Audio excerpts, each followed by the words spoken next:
오늘 말씀의 제목은 은혜의 경륜입니다. 오늘 본문에 나오는 표현 그대로인데요, 조금 어려운 단어입니다. 그러나 이 은혜의 경륜이라는 것은 헬라어로 오이코노미안이라는 단어인데, 하나님의 계획이라고 그렇게 이해할 수도 있다는 것을 염두에 두시고 오늘 말씀을 보도록 하겠습니다.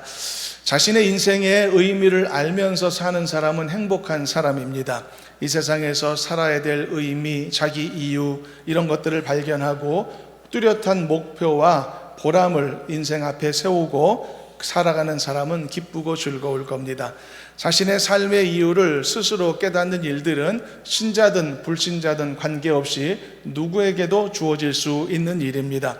자신의 삶의 이유를 스스로가 스스로에게 부여했든지 간에, 아니면 누군가로부터 힌트를 얻었던가, 아니면 누군가의 명령을 받았거나 그랬든지 간에 어쨌든 관계는 없습니다. 자신의 삶의 이유, 이것은 자신의 삶의 존재의 이유와도 같은 것이기 때문에 영생의 소망이 없는 불신자라고 할지라도 자신의 일상의 삶에 충분한 의미를 갖고 살아가는 경우가 분명히 없지는 않은 것입니다. 그래서 그런 사람들에게는 역동적인 삶이라는 열매가 주어지죠. 모든 일에 자신감과 확신이 넘치는 그런 당당한 삶이 주어지게 되는 것입니다. 그런데 흥미로운 사실은 거듭난 그리스도인이 되었음에도 불구하고 여전히 자신의 삶의 이유를 이해하지 못하거나 깨닫지 못한 채 무료하고 의미 없는 삶을 사는 경우들도 있다는 사실입니다. 그리스도인답지 않게 살아가는 그리스도인이 있다는 뜻이죠. 반대로 그리스도인 것처럼 보여지지만 그리스도인이 아닌데 그리스도인 것처럼 살아가는 그런 사람도 있다는 뜻입니다. 물론 여러분, 이 둘 사이에는 극복할 수 없는 엄청난 차이가 있기는 합니다. 가장 큰 차이는 사람들이 각각 갖고 있는 자신의 삶의 이유에 대한 가치가 다르다는 큰 차이가 있는 것이죠. 우리 모두는 살고 있기 때문에 이유를 가진 사람들입니다. 삶의 이유가 없는 사람은 없습니다. 삶의 이유를 멈추고 소멸된 사람은 그냥 죽음밖에 없는 것이죠. 우리가 살고 있기 때문에 삶의 이유들이 있는데, 근데 가치는 다르다는 겁니다. 그 이유에 대한 가치가, 특히 그리스도 안에서 그 삶의 이유를 얻지 못하는 사람들에게는 가치의 한계가 있다, 그런 이야기입니다. 이 세상에는 네 종류의 사람이 있습니다. 이 가치의 기준에 의한다면, 첫째는 불신자이면서도 또한 삶의 이유를 전혀 모르고 방황하는 인생이 있습니다. 이런 사람은 불행한 사람에 속하는 것이지만, 그러나 한 가지 유익한 것은 있습니다. 어떤 면에서는 이런 사람들이 예수님께로 돌아올 가능성이, 기회를 더 많이 가진 수 있는 사람이라고 하는 그런 부분도 있을 수 있습니다. 또 둘째는 앞에서 소개했듯 불신자이지만 삶의 이유를 스스로 결정하고 나름대로 아주 즐겁게 보람되게 그 목표를 따라 살아가는 인생도 있습니다. 이런 사람들은 예수님을 믿지 않음에도 불구하고 자기 생에 대한 뚜렷한 주관을 가진 사람들입니다. 의지도 있고 삶의 성취욕도 넘치는 사람들이죠. 그래서 세상에 존경받을 만한 일들도 많이 하고 원하는 것을 충분히 이루며 살기도 합니다. 괜찮은 삶처럼 보이죠. 그런데 문제가 있습니다. 이런 부류의 사람들은 예수님 앞으로 돌아올 기회가 아주 적은 사람들이라는 겁니다. 자신의 삶의 만족도가 매우 높기 때문입니다. 예수님 믿을 이유가 없죠. 교회 다닐 이유도 없다라고 생각이 드는 것이죠. 그리고 세 번째 부류는 앞에서도 소개했지만 신자이지만 삶의 이유를 신자답지 못하게 뚜렷하게 발견하지 못하고 방황하는 인생을 사는 그리스도인의 경우도 있습니다. 이런 사람들은 예수님을 믿고 교회는 다니지만 확신이 부족한 사람들입니다. 그래서 자기가 하고 있는 신앙생활에 대한, 예배생활에 대한 의미와 가치를 깊이 알지 못하는 것이죠. 그래서 경우에 따라서는 삶에 어려운 일이나 또는 분주한 일이 생기게 되면 신앙생활을 할 수도 있고 안 할 수도 있다라고 생각할 수 있는 사람입니다. 바쁘고 어려운 일이 생기면, 또 삶에 고난이나 힘든 일이 생기면 교회 안 가도 되지라고 생각할 수 있는 사람들이죠. 그래서 이런 종류의 사람들은 그 믿음 생활조차도 환경에 아주 큰 영향을 받고 살아가는 그런 사람들인 것입니다.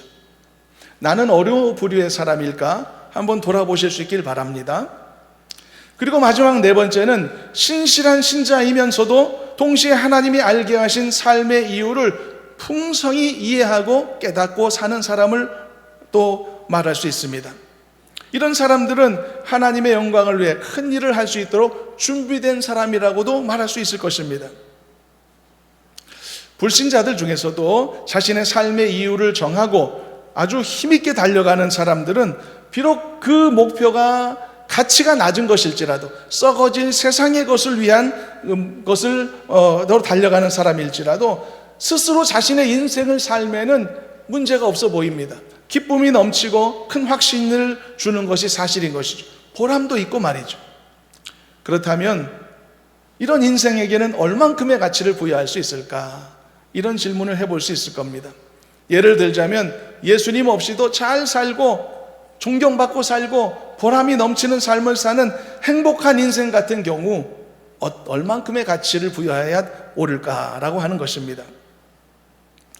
이 시대에 가장 유명한 인물 그리고 혁신적인 삶을 사는 사람들 중에 한 사람을 꼽자면 일론 머스크를 꼽을 수 있을 것 같습니다. 이 사람은 평범한 사람이 품을 수 없는 거대한 비전을 제시한 사람이죠. 그 비전이 뭡니까? 수십 년 내에 화성에 인류를 이주시킨다는 겁니다. 그래서 그곳에 100만 명이 거주할 수 있는 자급자족의 도시를 건설하겠다는 그런 비전을 세웠지 않습니까? 처음에는 이 사람의 비전이 너무 황당해서 이 비전을 핑계로 다른 장사하려는 속셈 있는 거 아니야? 라는 의심을 많이 받기도 했습니다. 지금도 그 의심을 아주 벗어내지는 못하고 있는데, 그러나 요즘은 실현 가능성이 있든지 없든지 그가 분명히 진심으로 그 비전을 가진 사람인 것처럼 행동하는 것이 보여진단 말이죠. 여전히 의심의 시선은 있습니다. 그런데 지금 보니 천문학적인 돈을 우주 발사체에 막 쏟아붓고 있고, 심지어 누구도 해낼 수 없는, 여러분 영상 보신 분도 있겠지만 1단계 로켓을 그대로 다시 지구로 회수하는 이런 놀라운 장면을 전 세계인이 영상으로 볼 수 있게 만들기도 했단 말이죠. 제가 얼마 전에 이 사람의 종교적인 배경이 뭘까 궁금해져서 한번 찾아본 적이 있는데요. 인터뷰한 내용을 보니까 자신을 소개하기를 자기는 컬처럴 크리스찬이라고, 자기는 문화적 기독교인이다라고 소개했다고 합니다. 그러면 이 사람은 우리가 아는 크리스찬인가? 아마 그렇지는 않은 것 같습니다. 다만 신의 존재 정도는 인정하며 사는 그런 사람이다. 그지만 그 신의 존재도 인격적인 신으로서의 그런 의미가 아니라 그저 우주의 근원적인 어떤 설계자 또는 원리에 가까운 개념으로 신의 존재를 인식하고 있는 그런 사람이었던 것인데, 그러면 진정한 크리스찬으로 보기에는 좀 어려운 면이 있겠죠. 자, 그런데도 불구하고 이런 사람들의 역동적인 행보는 많은 사람들에게 감동을 준단 말이죠. 아직 의구심이 없지는 않지만 존경의 대상이 되고, 이유가 뭔가? 일단 가치의 높낮이를 떠나서 이 사람이 강력하게 지니고 표방하고 있는 비전이라는 게 있단 말입니다. 굉장히 한쪽 방향을 향해 드라이브를 하고 있는 그 모습이 있다는 것이죠. 실현 가능한 것이든 허무맹랑한 것이든지 간에 어쨌든 그는 비전을 말하고 제시하고 있는 사람이라는 것이죠. 오늘 우리가 3.1절 아닙니까? 3.1절에 독립운동하는 독립투사들이 많이 계셨지 않습니까? 그분들의 용맹스러운 그 독립운동, 그런 활동을 통해서 우리가 이렇게 자유로운 한국에서 살고 있는 것 아니겠습니까? 여러분, 근데 독립운동 아무나 합니까? 목숨 걸어야만 하는 것입니다. 자기 몸과 마음, 생명, 가정, 자손들 보존하려고 하는 그 본능에 이렇게 쌓여있는 사람은 절대 앞에 나서지 못할 겁니다. 그거보다 훨씬 더 중요한 이 나라의 독립을 위해서 내가 나서야지라고 하는 그런 분연한 의구심과 의협심과 이런 결단이 없이는 누구도 나설 수 없는 일입니다. 그런 일을 하신 분들은 일단 대단한 분들인 것이죠. 엄청난 자기 소신과 확신이 있는 사람들이었으니까요. 일론 머스크도 그런 사람 같아 보인다는 뜻입니다. 근데 화성에 가서 사람들 살게 한다고? 좀 아직도 잘 모르겠어요. 차라리 바닷속에 도시를 건설한다면 그게 더 쉬울 것 같은데, 바닷속에다 도시를 건설하는 게 먼저이지 않을까? 그 쉬운 것부터 먼저 하는 게 나을 것 같은데, 그래서 진정성의 의구심이 좀 없지 않기는 합니다. 그러나 어쨌든 우리는 이런 사례들을 통해 한 가지 사실을 우리는 발견하게 됩니다. 자신의 삶의 이유를 명확하게 설정하고 그리고 그 삶으로 힘있게 나아갈 수 있는 사람들은 굉장히 그 삶이 역동적이라는 것입니다. 오늘 우리에게 주어진 이 본문의 말씀을 통해서 우리는 이 사도 바울이라는 인물을 통해 이런 면모들을 한번 생각해 보려고 합니다. 그래서 사도 바울이 하나님으로부터 어떤 사명을 받았는가를 조금 생각해 보고 바울이 그 받은 사명을 어떤 식으로 수행해 나갔는가를 살펴보고 그 의미가 무엇인지를 잠시 나누어 보고자 합니다. 이 질문에 대한 해답을 얻을 수 있다면 우리가 첫머리에서 질문했던 해답도 아마 얻을 수 있으리라고 생각합니다. 나의 삶의 이유는 뭐겠느냐 이거죠. 나는 무엇 때문에 살아야 하느냐, 무엇 때문에 고난과 어려움 속에서도 아둥바둥 살며 이 길을 걸어가야 되느냐, 그 분명한 이유를 강력하게 알게 되면 그것이 우리에게 엄청난 유익을 줄 수 있는 것이기 때문에 나의 삶의 질을 획기적으로 높일 수 있다는 사실을 기억하며 이 질문의 정답을 찾아보고자 하는 마음으로 말씀을 보도록 하겠습니다. 바울은 어떤 사람이냐? 이방인을 위한 사도로 구별된 사람이라고 말합니다. 지금 기록하고 있는 에베소도 이스라엘 도시 아닙니다. 지금의 터키 지역에 있는 에베소라고 하는 이방 나라의 도시입니다. 그래서 바울은 그 에베소의 성도들에게 지금 편지하고 있는 것입니다.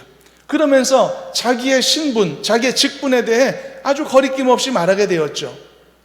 내가 바로 너희들을 위해 구별된 사람이다. 내가 너희들을 위해 살고 너희들을 위해 일하고 평생 살았던 사람이다 라는 말을 시작한 것입니다. 본문 1절을 한번 읽어보겠습니다. 합독합니다. 이러므로 그리스도 예수의 일로 너희 이방인을 위하여 갇힌 자 된 나 바울이 말하거니와. 바울은 자기를 소개하죠. 너희 같은 이방인들을 위해 내가 갇힌 자가 되었다. 너희들을 위해 내가 존재하는 사람이야 라고 말하고 있는 것이죠.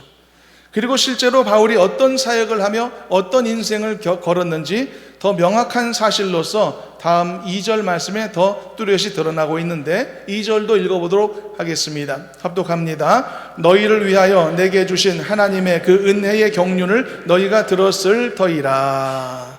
자, 여기에서 오늘 제목이 나오죠. 은혜의 경륜. 바울은 말합니다. 너희를 위해서 하나님이 나에게 은혜의 경륜을 주셨다라고요. 너희를 위한 것이라고요. 너희를 위해 내가 하나님으로부터 은혜의 경륜을 받았다고요. 그렇게 설명하고 있는 것입니다. 그래서 너희를 위해서 일하는 것이 나의 사역이 되었다고요. 나의 일이 되었다고요.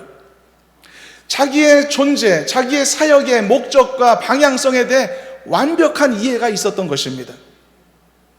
은혜의 경륜은 바울의 사도직을 의미하는 것이고, 그래서 하나님은 에베소 성도들을 위해 하시고자 계획하신 모든 일들을 하나님이 세우신 이 사도 바울에게 은혜의 경륜을 부여하심을 통해서 일을 이루어 주셨다, 이런 이야기가 되겠습니다.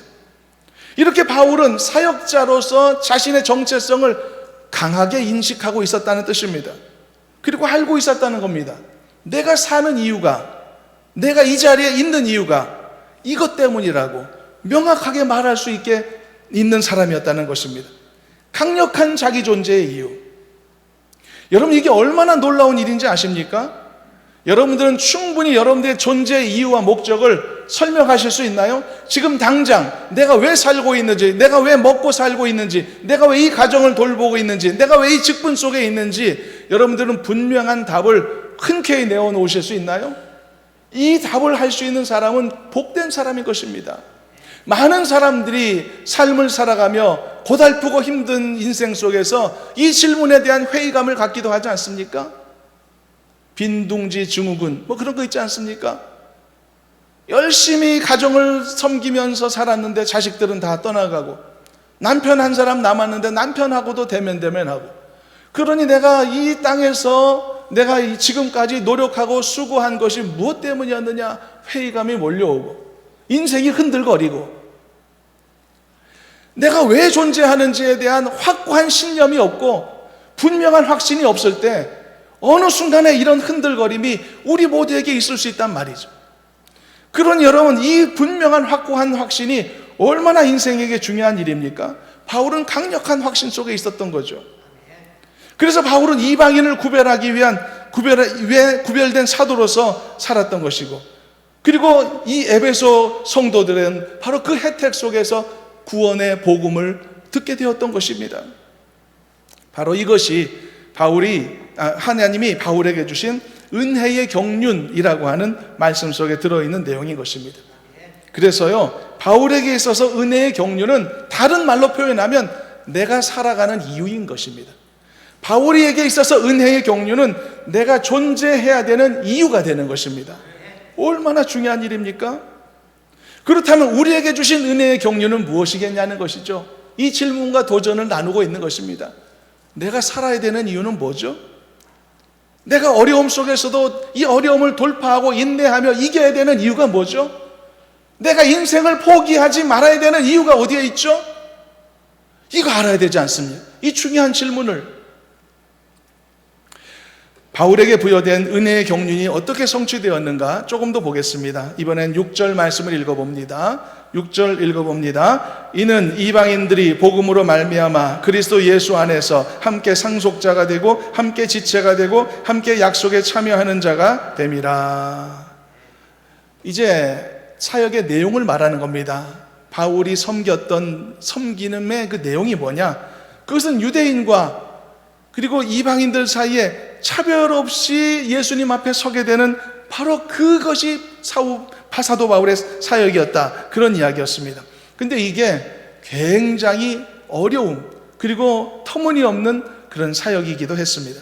바울은 이것이 현실이 되도록 하기 위해 노력했다는 것입니다. 요즘 같았으면 이게 무슨 일인가, 별일 아니지, 우리나라에도 교회가 있고 이 땅 지구 넘어 브라질, 아르헨티나에도 다 교회가 있고 어디에서나 성도들이 예배드리는 자유로운 세상에서 우리는 살고 있고 인종적인 차별이 없다는 것을 우리는 다 인식하고 있지만 그 시대에는 그런 것이 상식이 아니었던 시대였죠. 유대인들은 우리만의 하나님으로 인식하고 있는 그 시대 속에서 바울이 말한 것입니다. 나는 유대인들을 위해 부름받은 것이 아니라 이방인들을 위해 보냄받은 사도다. 그래서 하나님은 유대인들이나 이방인들이나 차별 없이 모두가 다 하나님의 자녀이고 권속이라는 것을 나에게 알게 하시고 그것을 선포하게 하시는 것이 나의 사명이라는 것입니다. 이 흔들리지 않는 강한 비전과 확신이 있었기 때문에 그 당시에는 많은 사람들의 대적이 되고 도전이 될 만한 이 터무니없는 내용을 바울이 목숨 걸고 전할 수가 있었다는 겁니다. 그게 이방인의 사도로서의 바울의 역할이었던 것이죠. 이것 때문에 바울이 가는 곳마다 유대인들의 질타를 받고 돌을 맞기도 하고 욕을 얻어먹었지만, 그러나 바울은 끄떡하지 않고 꿈쩍도 하지 않고 하나님이 나에게 주신 이 은혜의 경륜, 이 나에게 주신 하나님의 계획, 내 인생의 목적과 이유를 단단하게 붙잡고 마지막까지 길을 걸었던 것입니다. 그리고 바울은 오늘 본문에서 설명합니다. 이 불가능해 보이는 나의 미션이 이제는 성취되었지 않느냐는 말이죠. 에베소 성도들아, 너희들이 이방인이고 너희들이 외인들이었는데 너희들이 예수 믿고 교회 이루고 구원받은 자녀가 되었으니 나의 이 비전이, 하나님이 나에게 주신 이 은혜의 경륜이 성취된 것이 아니겠느냐라고 말입니다. 놀라운 일인 것입니다. 이것이 바울이 받은 은혜의 경륜의 내용이었던 것이죠. 그의 사명이 얼마나 독특한 것이었는지 바울이 자신이 받은 사명을 은혜의 경륜이라고 부를 정도였단 말입니다. 다시 한번 말씀합니다. 그래서 바울이 받은 은혜의 경륜은 그가 살아야 할 이유 그 자체였습니다. 그리고 그가 존재해야만 할 이유 그 자체였습니다. 그가 핍박과 어려움을 딛고도 넘어서야 하고 포기하지 않아야 되는 모든 이유 전부였다는 것입니다. 우리에게도 그런 인생의 목적이 있어야 하지 않을까요? 그런 인생의 목적이 우리 안에 뚜렷이 자리 잡는다면 우리는 세상도 어찌할 수 없는 담대한 용사들이 될 수 있지 않을까요? 우리 모두가 이런 사람들이 되었으면 좋겠고 여러분들의 자손들이 이런 믿음의 사람들이 되었으면 좋겠습니다. 이런 하나님의 은혜가 가득한 우리 가정들과 자손들이 되기를 주님의 이름으로 축원합니다. 본문 7절, 8절, 9절을 읽어보면 사도 바울이 조금 더 은혜롭게 자기 간증을 이어갑니다. 7절부터 읽어봅니다. 이 복음을 위하여 그의 능력이 역사하시는 대로 내게 주신 하나님의 은혜의 선물을 따라 내가 일꾼이 되었노라. 모든 성도 중에 지극히 작은 자보다 더 작은 나에게 이 은혜를 주신 것은 측량할 수 없는 그리스도의 풍성함을 이방인에게 전하게 하시고 영원부터 만물을 창조하신 아버지 속에 감추어졌던 비밀의 경륜이 어떠한 것을 드러내게 하려 하심이라. 바울은 자기 인생에, 자기 사역에 대한 확신이 이렇게 가득 차 있었던 것입니다. 얼마나 가슴 벅찬 지금 신앙 고백입니까? 이런 확신 속에 있는 사람이 낙심할 리가 있겠습니까? 이런 강한 자기 확신 속에 단단하게 선 사람이 중간에 의심할 이유가 있겠습니까? 뒤를 돌아보겠습니까? 그럴 수 없는 것입니다. 바울은 하나님 속에 감추어졌던 비밀의 경륜이라는 표현까지 사용하면서 하나님이 자신에게 허락하신 삶의 목적과 이유가 얼마나 놀라운 것인지를 고백했던 것이죠.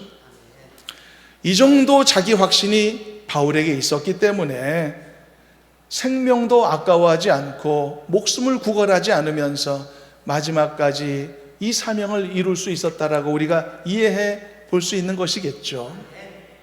자, 그렇다면 이 사실에 대해서 우리는 이제 어떠한 교훈과 도전을 받아야 될까요?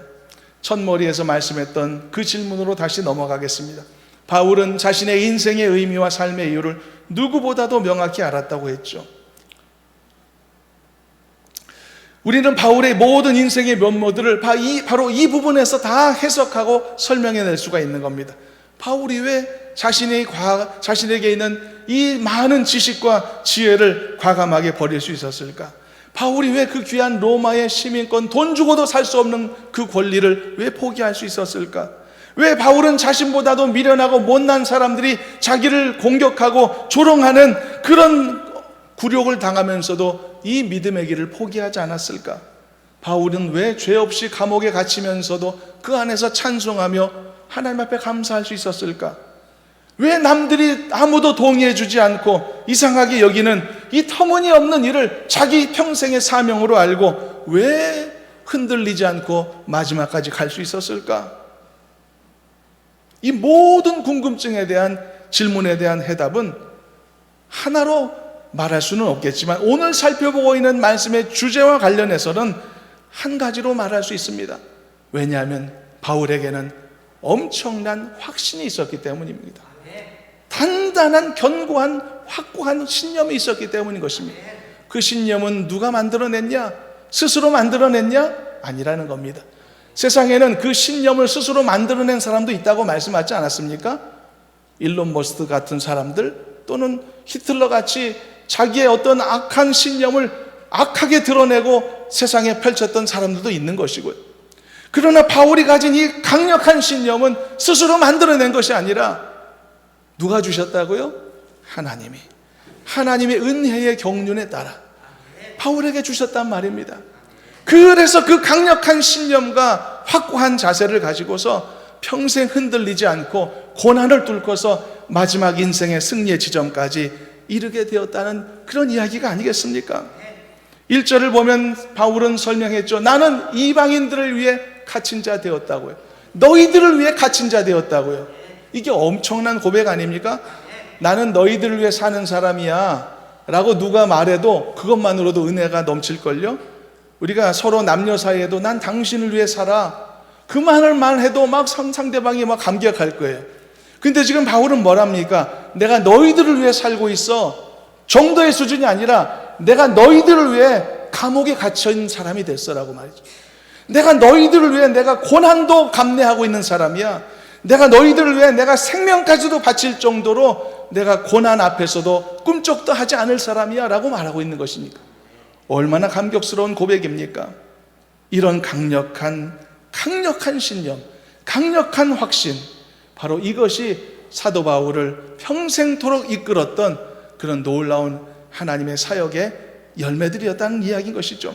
또 8절 말씀을 보면서 자신이 하나님의 주신 은혜를 받게 된 이유가 뭔가 반복하는데 이 부분 다시 읽어보겠습니다. 8절 9절 함께 합독해 봅니다. 모든 성도 중에 지극히 작은 자보다 더 작은 나에게 이 은혜를 주신 것은 측량할 수 없는 그리스도의 풍성함을 이방인에게 전하게 하시고 영원부터 만물을 창조하신 하나님 속에 감추어졌던 비밀의 경륜이 어떠한 것을 드러내게 하려 하심이라. 사랑하는 여러분, 여러분들에게도 여러분들이 걸어가는 모든 길에 대한 확신이 넘쳐날 수 있도록 하나님이 여러분들에게 부여하신 은혜의 경륜을 발견하는 복이 있기를 주님의 이름으로 축복합니다.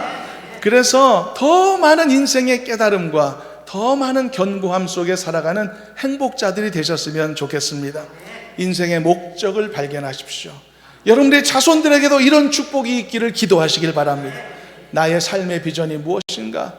내 자손들의 삶의 방향이 무엇인가? 신앙의 비전은 무엇인가? 내가 왜 열심히 살아야 되나?